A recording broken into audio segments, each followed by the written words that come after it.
Hello and welcome. This is Paul Benyon, one of the sales engineers here at Hard Dollar Corporation.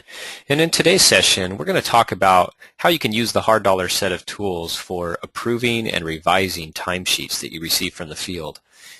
In this case, you'll notice that I'm in the timesheet warehouse, which is one of the registers in the HD library. And we're going to assume that these timesheets were timesheets that came from the field, along with a couple that maybe were entered directly into the timesheet warehouse register. As these timesheets come into the timesheet register, you'll notice that they come in at a pending kind of status. However, some of these timesheets have been approved if we look at the status. Along with approving timesheets, I also have a second option to be able to publish those timesheets. Once they're published, they're then available to be downloaded into the job tracking register for each of the projects that they apply to. I also have a couple of other columns available, as you can see, showing me when the period start and end date was for each of the timesheets and the week of the year that the timesheets apply to. I also have the number of the timesheet itself, which we'll talk about a little more shortly. Last of all, I can tell who was the employee that actually came in here and approved the timesheets. So let's take a look at how we walk through this process. When it comes to approving a timesheet, I simply click in the status column with a right click, and you'll notice that I have then a few options. These options are also available up above as shortcut icons. The options that I have are to approve and publish, reject, or revise a timesheet.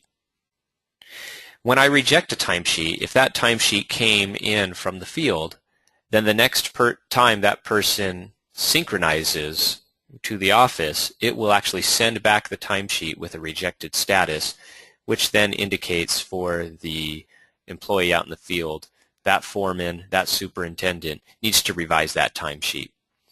Along with that, I can include status notes that will show up on that timesheet. For example, if the problem was that there were wrong hours. I also could just mark it as rejected and then go in to make a revision myself. The other option being that the foreman out in the field would make the revision. To revise a timesheet, I simply right-click once again on the timesheet that needs to be revised and select the Revise option. Revising a timesheet creates a second copy of that timesheet and gives it another version number. The original timesheet in this case was 26. The revised copy is 26.1, for example. Now that I've made that revision is available for me to go in, adjust the hours as needed to go ahead and correct the error.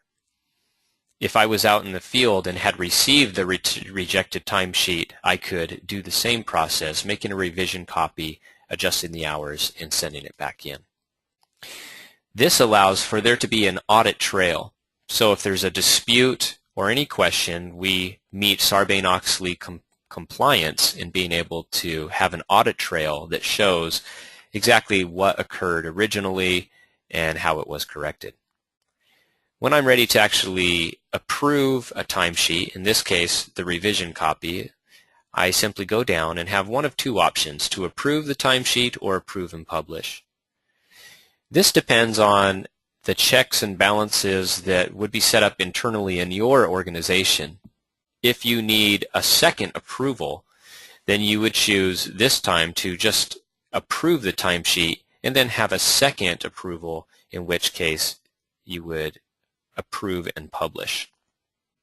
Otherwise, if both really can be handled in one selection, we'll just select approve and publish in this case. As soon as I do that, the status of the timesheet changes to approved. I see the resulting date and time that it was published, and we see that I was the one that approved the timesheet. This timesheet is now available to download into job tracking. I can take advantage of the filtering capability in this register. For example, if I want to drill down to see just the timesheets that are still pending, that have not yet been approved, I can simply filter down and now have the subset of data showing just the 3 timesheets that have yet to be approved. This makes it very easy when I'm ready to approve more than one timesheet at a time. If I do need to approve more than one timesheet, I have the ability to use the multi-edit functionality to select all of the timesheets that I need to change the status on, and then can right-click and mark them as approved. As I approve and publish these timesheets, they no longer show up in the filter that I have, but when I clear the filter, we can now see that all of those timesheets have been approved.